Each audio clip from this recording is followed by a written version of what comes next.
Hi friends, welcome back to one more mini vlog. చాలా రోజులు అయిపోయింది కదా వీడియోస్ పెట్టక. సో ఈ రోజైతే నేను నెయ్యి ప్రిపేర్ చేస్తున్నాను అనమాట ఇంట్లోనే. మాకైతే గేదె పాలు అవైలబుల్లో ఉంటాయి కాబట్టి మేము ఇంకా గేదె పాలు తెచ్చేసుకొని అట్లా పెరుగు మీద మేగడ ఎక్కువ వస్తుంది కదా గేదె పాలు అంటే.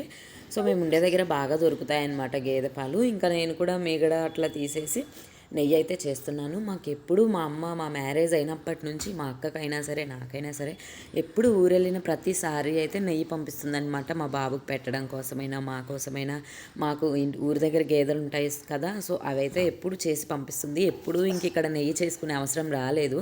ఇప్పుడు గేదె పాలు కదా, ఎలాగో మీగడంతా వేస్ట్ అయిపోతుంది, బాగా వస్తుంది కదా మీగడ అని చెప్పేసి అట్లా ఒక 10 days మీగడంతా స్టోర్ చేసేసి ఇప్పుడు నెయ్యి అయితే చేస్తున్నాను. నెయ్యి అయితే చాలా సింపుల్గా అయితే చేయొచ్చు అనమాట. మిక్సీలో వేసేసి ఒక 2 minutes తిప్పేస్తే వెన్నపూస వస్తుంది. ఇంకా కరగబెట్టేస్తే నెయ్యి అయితే రెడీ అయిపోతుంది అనమాట. వీడియో నచ్చే లైక్ చేయండి. బాయ్.